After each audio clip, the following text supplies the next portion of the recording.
안녕하세요. 저는 3살 아들을 하나 키우고 있는 40대 엄마입니다. 많이 다 된 나이에 아이를 낳게 된 저는 아직도 엄마라는 호칭이 낯설기도 하네요. 체력도 예전 같지 않고 늦게 시작한 육아가 어렵기만 하지만 그래도 저는 아이에게 늘 좋은 엄마가 되고 싶어 노력하는 중입니다. 그러면 가끔씩 좋은 엄마가 무엇일지 생각을 하곤 하죠. 내 자식만 귀하게 생각하면 좋은 얼마일지, 어떻게 해야 우리 시어머니처럼 되지 않을지 고민하고 걱정하고 있습니다. 사실 제가 저희 시어머니에게 시달리다 못해 지금은 연을 끊고 살고 있거든요.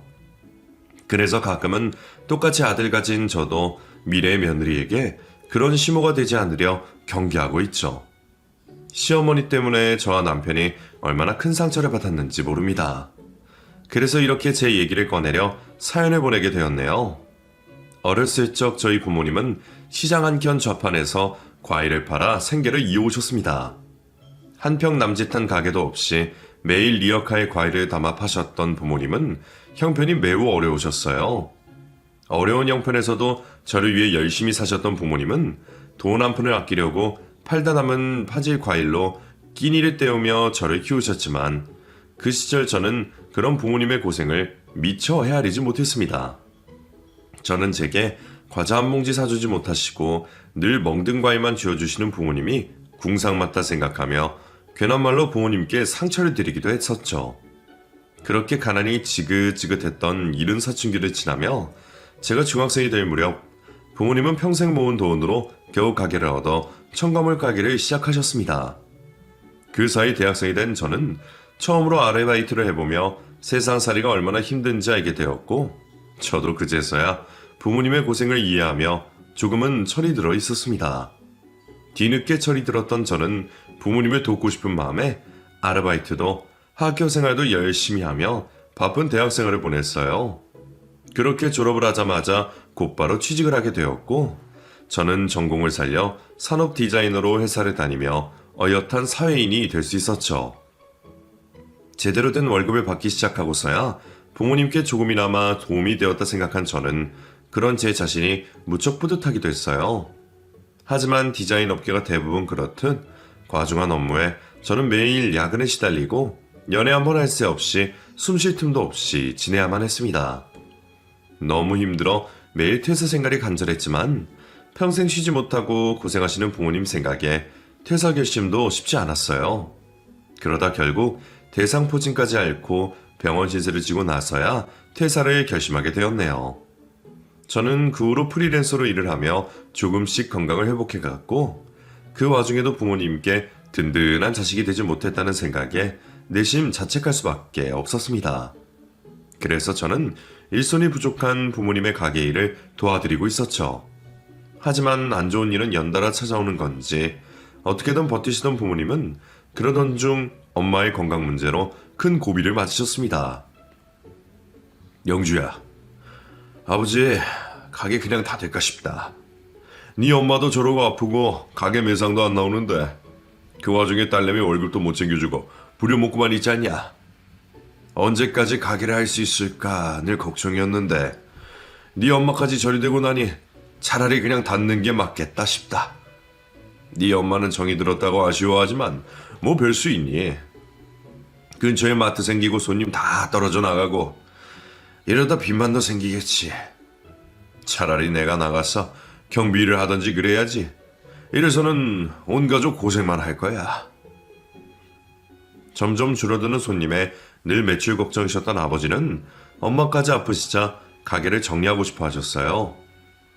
그런 부모님을 지켜보던 저는 어떻게든 부모님 가게를 도와야겠다 생각에 이런저런 궁리를 했죠. 그렇게 저는 제 퇴직금과 전 재산을 털어넣어 가게 리모델링을 하고 가게를 살리기 위해 애썼습니다. 부모님은 소용없다며 저를 말리셨지만 저는 마지막 희망을 잡아보고 싶었어요. 저를 위해 평생 희생하신 부모님을 위해 제가 희생할 차례라 생각했죠. 저는 예쁜 패키지에 과일 도시락을 담아 팔고 1인 가구를 위한 소량 배달 판매 같은 것들을 시작하며 부모님과 다른 젊은 감성으로 사업을 꾸려보게 되었습니다.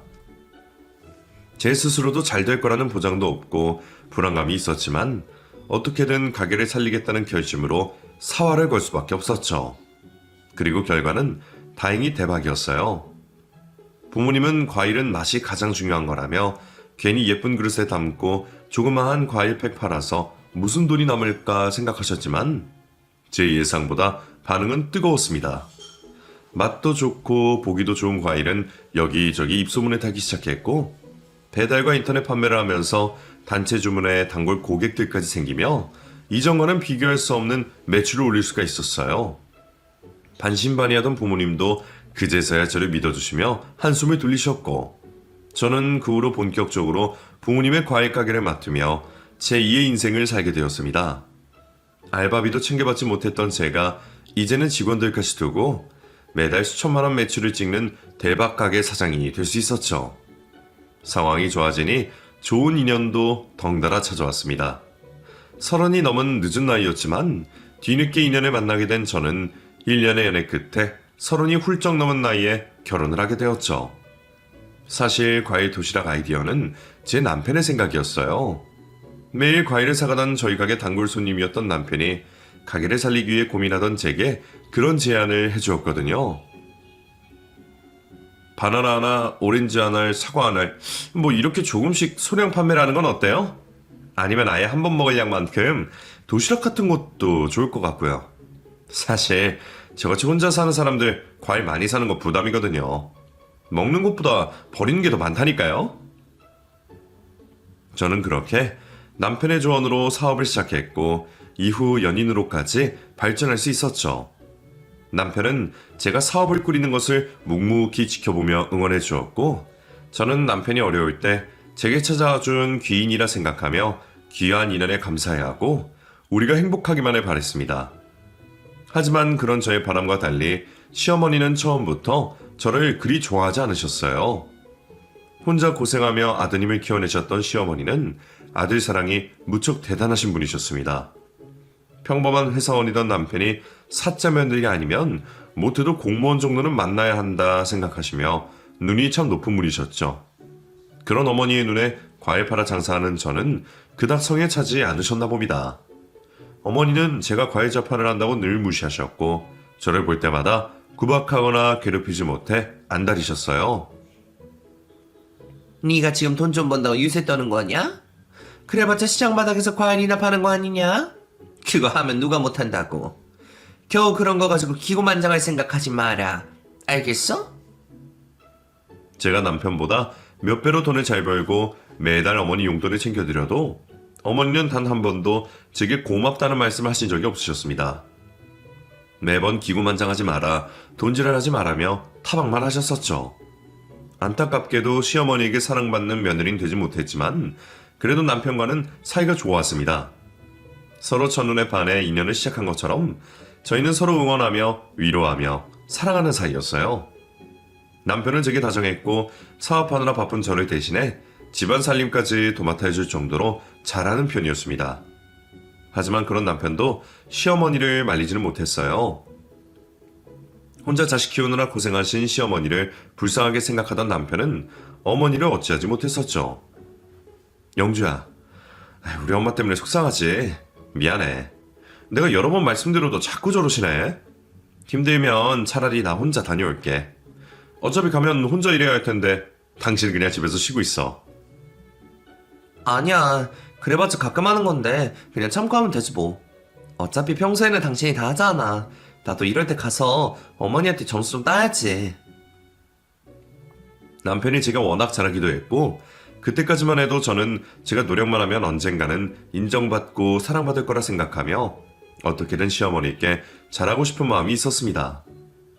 그래서 매번 시댁에서 혼자 고생을 하고 욕을 먹더라도 그런 자리는 빼지 않고 참석하며 시어머니를 견뎌내곤 했었죠. 남편이 억지로 시키는 것도 아닌데 굳이 찾아가서 그렇게까지 한 것이 제가 바보 같은지도 모르겠지만 저는 시어머니도 부모님이라 생각하며 잘하고 싶었습니다.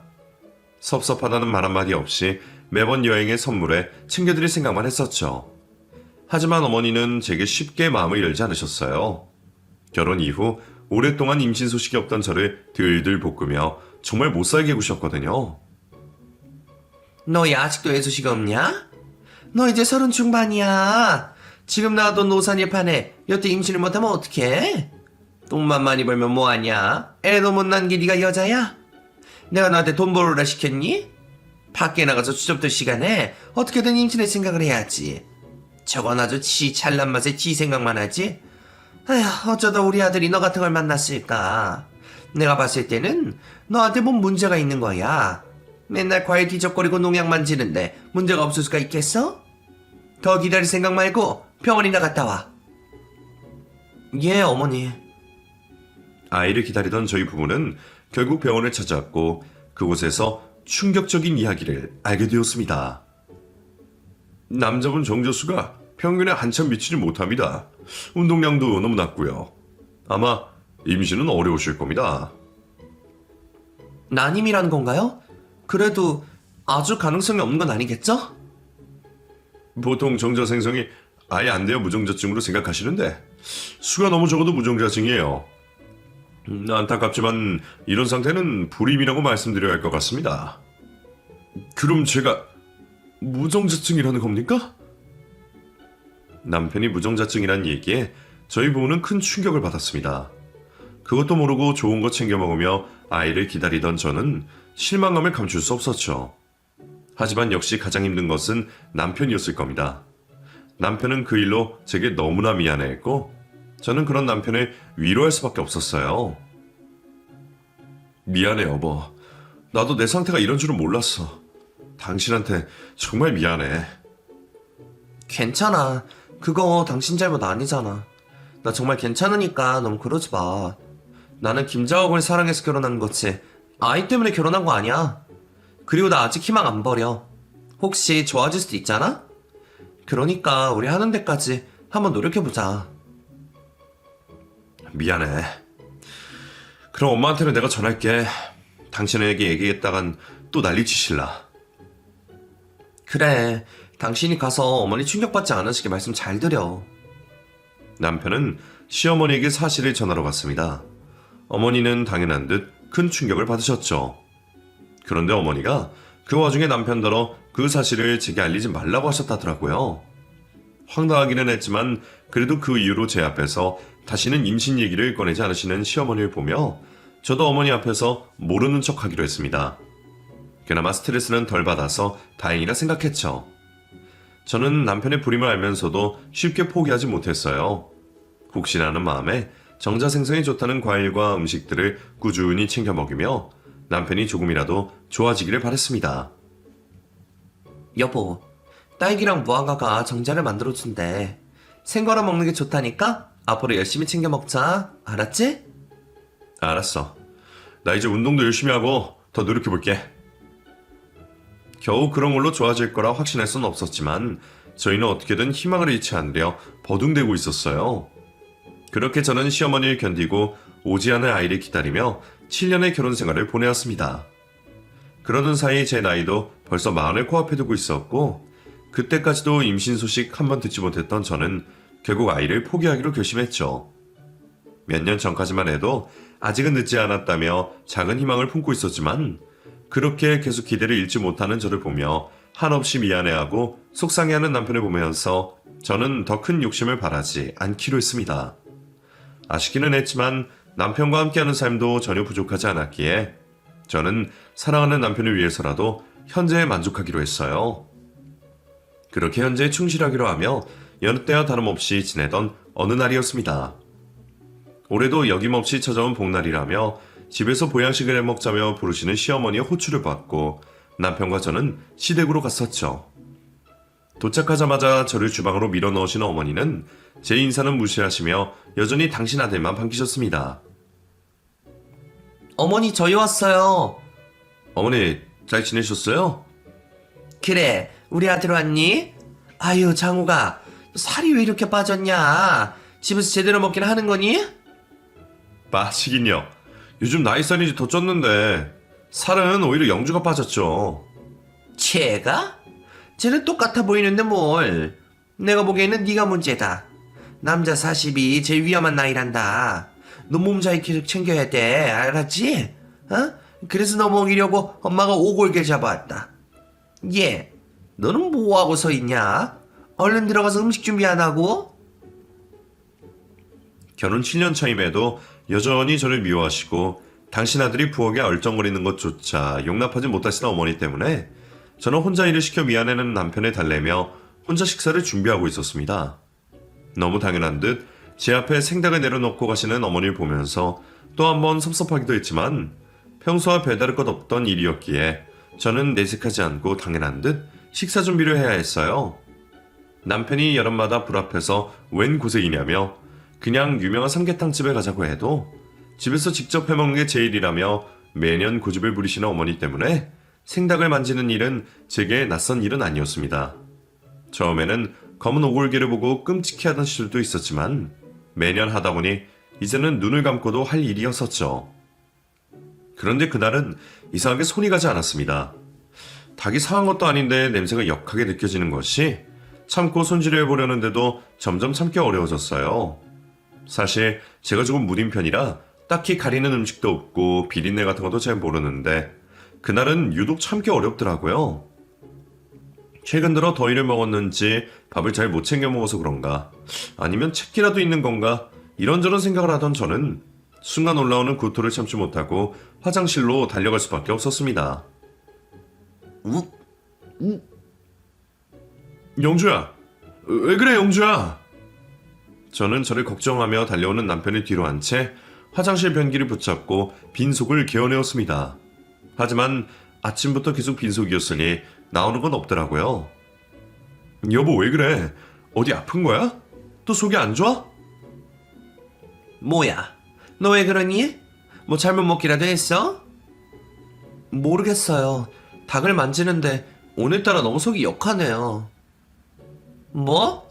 한두 번 하는 것도 아닌데 닭이 뭐 어떻다고 그걸 가지고 토악질을 하고 그래? 네가 뭐 잘못 먹고서 이러는 거 아니고? 엄마, 영주 어제 저녁부터 먹은 것도 없어요. 안 그래도 요즘 제대로 먹지도 못하는데. 그럼 빈속이라 그런 거겠지. 얼른 밥 차려서 먹으면 괜찮을 거다. 괜찮아졌으면 다시 가서 빨리 준비해라. 저는 다시 주방으로 돌아가 닭 손질을 마치려 했지만 이제는 주방 근처로 가기만 해도 몰려오는 구토감에 저는 또다시 화장실을 갈 수밖에 없었습니다. 영주야, 당신 정말 어디 아픈 거 아니야? 병원 가자, 어? 아니야. 그냥 빈속이라 그러는 걸 거야. 나 괜찮아. 이게 진짜 뭐 하는 거야? 밥 해 먹자고 불러놨더니 너 지금 내 앞에서 시위라도 하는 거냐? 음식하기 싫어서 꾀병 부리는 거 아니야? 죄송해요 어머니. 이상하게 자꾸 속이 울렁거려서요. 오늘은 그냥 밖에서 드시면 안 될까요? 뭐? 너 저게 얼마짜리 닭인지 알고 이러는 거야? 저 비싼 걸 그냥 버리자 이거냐? 엄마, 지금 영주가 이런데 지금 그깟 닭이 중요해요? 창우가 쟤 저거 그냥 꾀병이야. 아니면 너 없는 너 혼자 물 잘못 주워 먹은 거겠지? 안 되겠다. 영주야, 지금 당장 병원 가자. 엄마, 저희 병원 갈 테니까 식사는 엄마 혼자 하세요. 아니 집으로 별거 아니라는 애를 뭐하러 병원에 데려가니? 얘, 너 진짜 많이 아프냐? 꾀병 아니고? 잘 모르겠어요.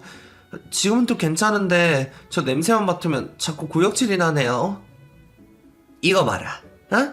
얘 지금 혼자 고생하기 싫어서 괜히 꾀병 부리는 거야. 얘, 너도 이제 나이 먹었으니 쉽사리 요령 좀 부려보겠다 이거냐? 어디 누굴 속이려고 쇼를 하고 있어? 아프다는 사람한테 그만하세요. 됐어. 영주 너도 자꾸 고집 부리지 마. 그러게 진짜 병원 데려갔어야 하는데 내 실수야. 영주야 옷 입어. 가자. 얘, 병원 가는 거면 나도 같이 가자. 엄마는 왜요? 엄마도 영주 걱정되셔서 그러세요? 그래. 대체 뭐 때문에 이 난리를 부리는지 나도 궁금해서 그런다. 남편은 고집 부리는 저를 달래 병원으로 데려갔고 시어머니는 그런 제가 끝까지 꾀병이라 의심이 되시는지 저희와 함께 병원으로 따라 나섰습니다. 이러다 괜히 별게 아니면 어머니가 제게 또 무슨 구박을 할까 싶었지만 그때의 저는 시어머니 잔소리에 대한 걱정보다는 괜한 불안이 더 컸습니다. 나이 들어 소화가 안 되는 걸 거라며 괜찮다고 무시했던 저였지만 막상 병원에 가려고 하니 혹시 큰 병은 아닌지 갑자기 없던 걱정이 되더라고요. 속이 울렁거리고 입맛이 없던 것이 혹시 위암이나 다른 큰 병은 아닐까 했던 저는 갑자기 불안해지기 시작했습니다. 그렇게 도착한 대학병원에서 검사를 하던 중 의사 선생님이 의외의 말씀을 하셨어요. 혹시 임신 준비 중이세요? 예?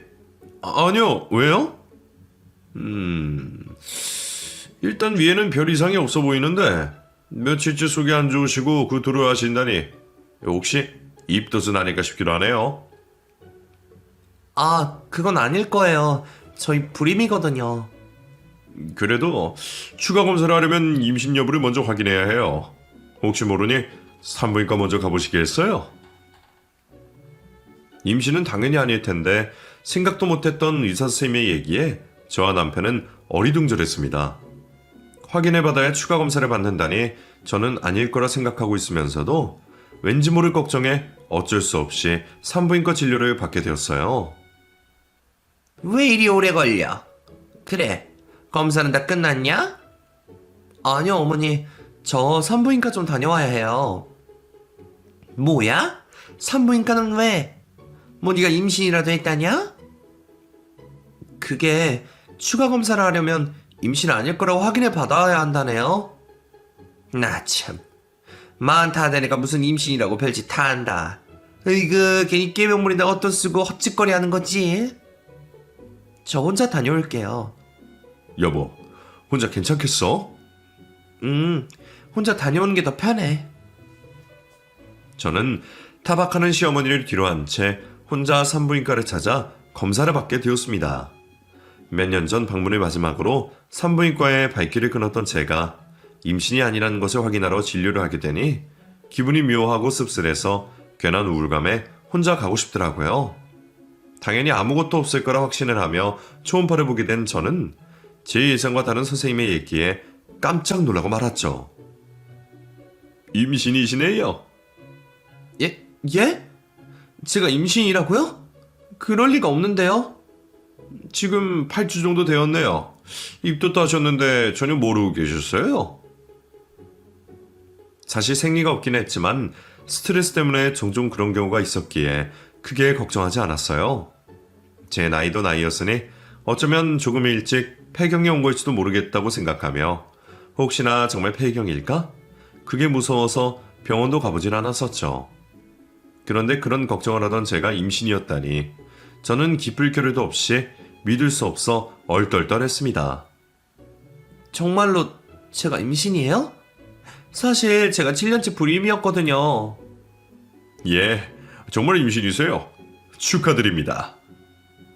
환하게 웃으며 말씀하시는 의사 선생님의 대답을 듣고서야 저는 진료실에 나올 수 있었습니다. 복도에서 저를 기다리고 있던 남편과 시어머니는 둘 다 당연하게 생각하듯 서둘러 추가 검사를 받으러 이동하려 했어요. 확인 받았어? 그럼 빨리 추가 검사 받으러 가자.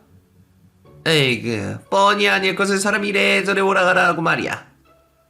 여보, 그게 아니라 저기 이것 좀 봐봐. 왜? 무슨 일이 있대?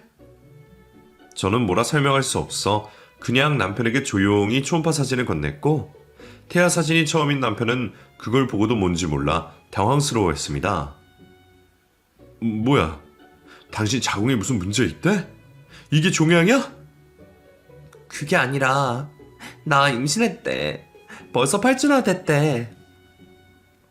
남편 역시 저처럼 믿기 어려워했습니다. 다른 것도 아니라 본인 문제로 불임이었으니 갑작스러운 그 일이 더 믿기지 않았겠죠. 이게 정말 아이라고? 정말이야? 그래, 나 임신했어 여보. 남편에게 직접 제 입으로 말을 하고서야 조금씩 실감이 나기 시작한 저도 그제서야 기뻐할 수 있었고 남편은 여전히 어리둥절한 채로 사진을 뚫어져라 들여다보고 있었습니다. 그런데 그 순간 시어머니가 제 뺨을 내리치시더니 저를 두들겨 패기 시작하셨어요. 이년이 지금 뭐라는 거야? 어머니 왜 이러세요? 왜 때리세요? 엄마 왜 이래? 네가 임신을 했다고? 대체 누구 애를 베고 와서 이래? 너 몰랐지? 우리 아들 무정자증이야 이것아. 그때까지도 제가 남편의 문제를 모른다고 알고 계시던 어머니는 제가 남의 아이를 임신했다며 오해를 하셨습니다.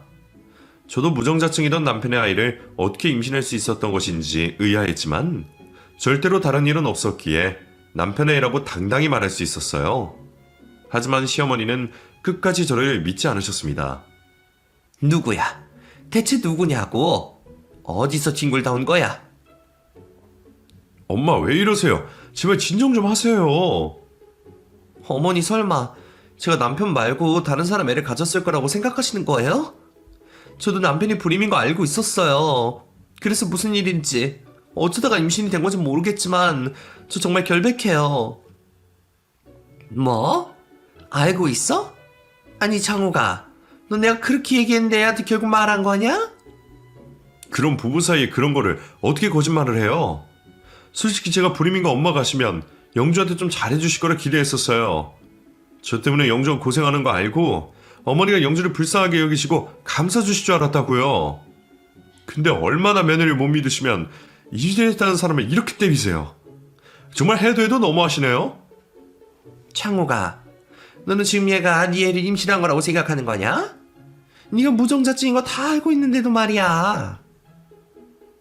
그럼 설마 영주가 절 두고 바람이라도 폈겠어요? 엄마는 정말 영주를 그렇게 생각하세요? 그렇지 않고서야 얘가 임신을 어떻게 하니? 없던 정자가 이제 와서 어떻게 생길 수가 있느냐고. 너 지금 분명히 속고 있는 거야. 나중에 애 낳아봐라. 너랑 하나도 안 남은 거 보고 그짓에 내 말 믿을 거다. 그럼 너는 바보같이 그때까지 남의 자식 품고 뻐꾸기 둥지 노릇할래? 저도 몰라요. 병원에서도 가망 없다 그러고 여태 소식 한 번 없다가 어떻게 임신된 건지 그건 모르지만 저는 영주 믿어요.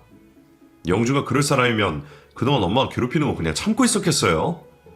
엄마는 영주를 아직도 모르세요? 남편은 거의 애원하듯 시어머니를 진정시키고 설득하려 했습니다. 당장 태아 유전자 검사를 할 수도 없으니 증명할 방법도 없고 저는 억울해 미칠 것 같았어요. 남편은 시어머니를 겨우 진정시키고서야 저를 안아주었습니다. 시어머니가 제게 그런 취급을 하는 것은 끔찍하게 괴로웠지만 내 남편은 여전히 저를 믿어주고 있다는 것이 더 없는 위로가 되었어요. 당신은 정말 나 믿는 거야? 나 정말 아니야. 나 어머니가 의심하시는 그런 짓 한 적 없어. 진짜야. 그럼 당연히 믿지. 나도 어떻게 된 건지 모르겠지만 나 끝까지 당신 믿어. 그리고 이런 일 당하게 해서 정말 미안해. 당신 몸은 괜찮아? 아까 어디 잘못 맞은 건 아니지? 정신이 없어서 모르겠어. 근데 정말 무슨 일일까? 없던 정자가 갑자기 생기는 것도 아니고 어떻게 갑자기 임신이 됐지? 어떻게나 어떻게야? 내가 니년이 안에서 밝힐 테니까 두고 봐. 정말 끝까지 이러실 거예요? 그럼 지금 당장 제가 검사 받아볼게요. 처음부터 제 문제였으니까 영주가 임신했다면 또 제 문제겠죠. 남편은 끝까지 저를 모욕하는 시어머니를 보며 그 자리에서 정자 검사를 받기로 했습니다.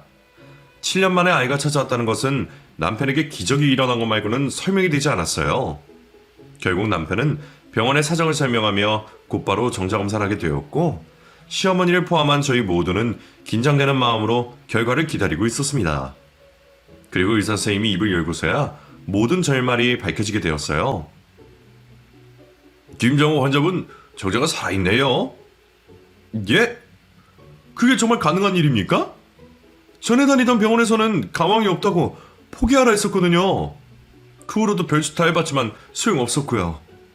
물론 흔한 경우는 아니지만 아주 없는 일은 아닙니다. 정자 배출 자체가 안 되었던 건 아니니까 아마 그동안 꾸준히 관리를 잘 하셨거나 아니면 운이 좋으셨다고 봐야겠네요. 아무튼 지금 결과로 봤을 때는 김정우 씨는 불임까지는 아니고 난임 정도로 봐야 할 것 같습니다.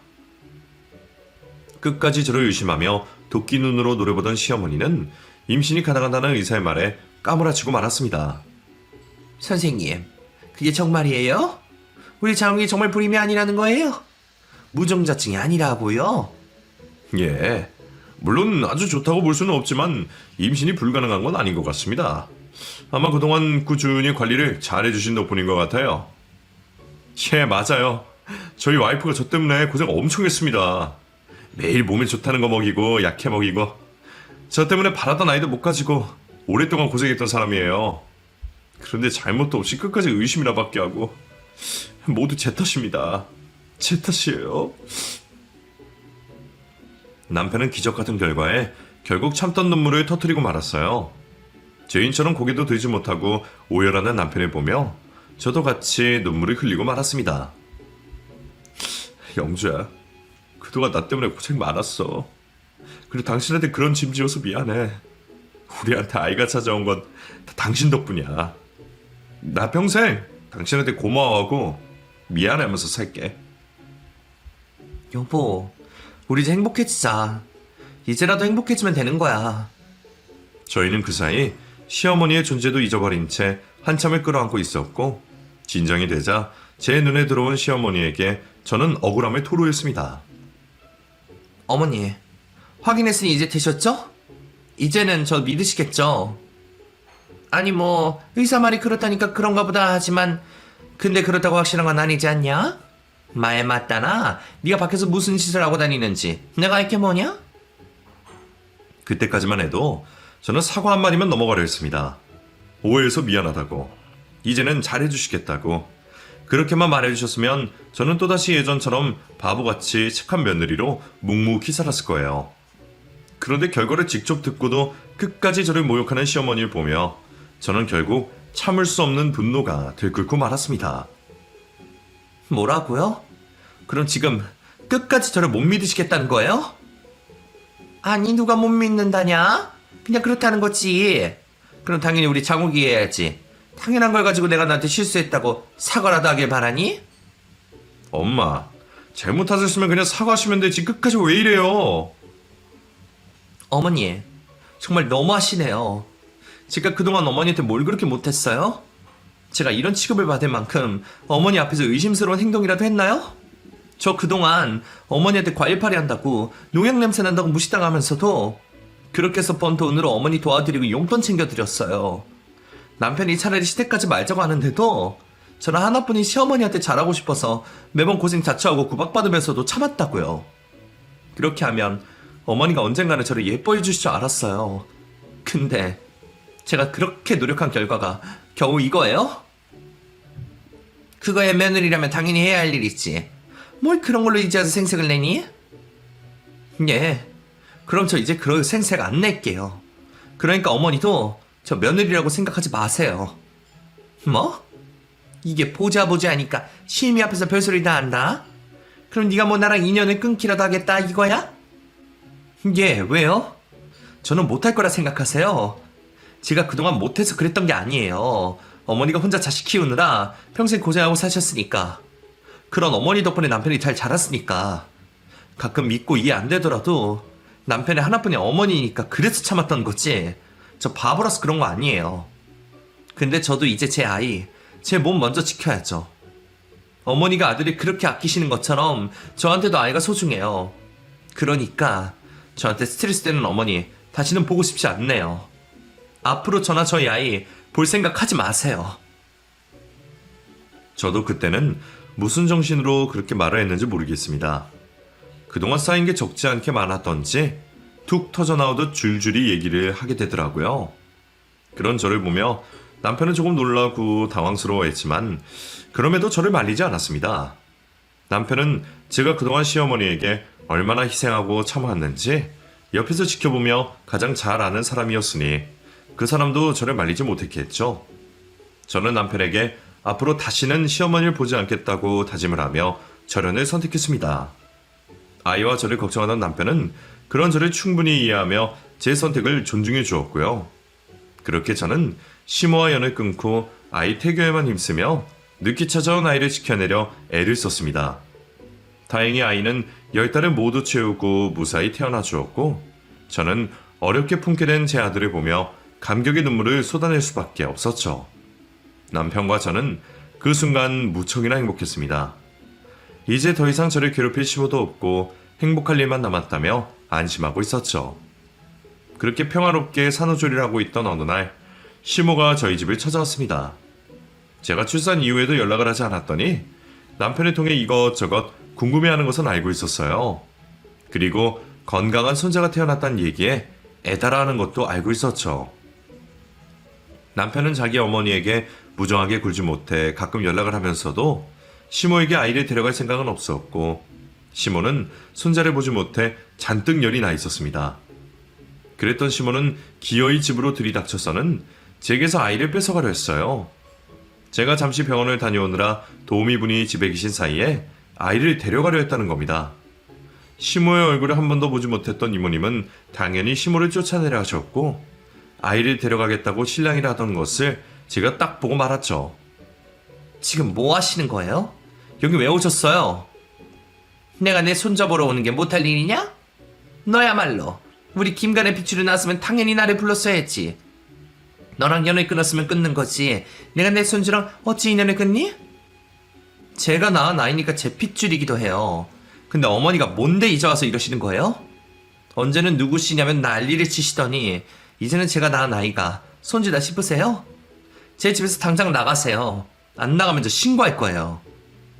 뭐? 그래, 어디 할 수 있으면 한번 해봐라. 할머니가 손자 좀 보겠다는데 누가 못하게 한다니. 결국 저는 곧바로 경찰을 불렀고 시모를 주거침입과 영아 납치 미수로 고소를 했습니다. 아니, 내가 할머니라니까요? 여기 우리 아들 집인데 무슨 주거 침입이에요? 할머니, 자식 집이더라도 허락 없이 들어가면 주거침입이에요. 그리고 아무리 조부모라도 보호자가 없는 중에 들어와서 데려가려고 하신 거면 납치가 맞죠. 며느님이 고소를 하셔서 저희도 어쩔 수 없습니다. 그러니까 사과하시고 최대한 합의를 보세요. 경찰들이 도와주지 못한다는 얘기에 그제서야 제게 조금 수그리는 듯 했습니다. 영주야, 정말 이렇게까지 할 거니? 남도 아닌데 적당히 좀 하자. 하지만 여전히 자기 잘못은 이해하지 못하는 듯 성의 없는 사과에 저는 결국 남은 인내심마저 바닥이 나고 말았죠. 정말 끝까지 진심이 없으시네요. 합의할 테니까 다시는 이런 일 없게 하세요. 그리고 제 돈 돌려주세요. 돈? 무슨 돈 말이냐? 뭐 용돈 주고 말하는 거야? 아니요. 제가 어머니 집 전세금 빌려드렸잖아요. 합의금 대신 제 돈 돌려받을 테니까 정리되는 대로 입금하세요. 아니면 고소 취하 못합니다. 뭐? 아니 그럼 그 돈 빼면 난 어디 가서 살라고? 너 해도 해도 너무한다 정말. 여태 참은 건 저였어요. 해도 해도 너무한 건 어머니시라고요. 끝까지 이런 어머니를 제가 왜 받으려야 해요?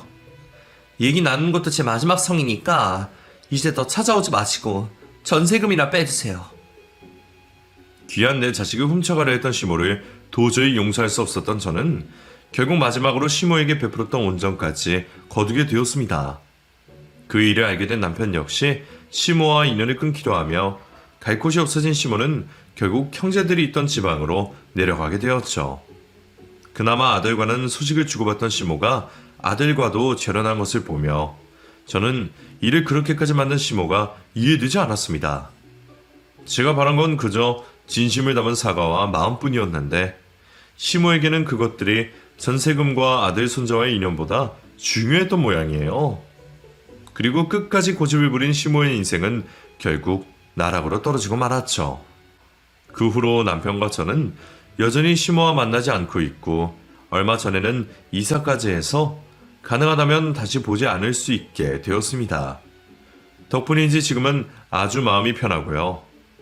늘 마음이 약해 시모에게 미운 소리 한번 못하던 제가 어떻게 그렇게까지 매정하게 굴 수 있었던 건가 싶지만 그럼에도 저는 그 일을 전혀 후회하지 않고 있어요. 이미 참을 만큼 참고 드릴 만큼 기회를 드렸다 생각하기에 노력한 사람은 더 이상 후회가 없는 법이겠죠. 그러니 저도 이제는 저와 제 가족 생각만 하면서 좀 이기적으로 살고 싶네요.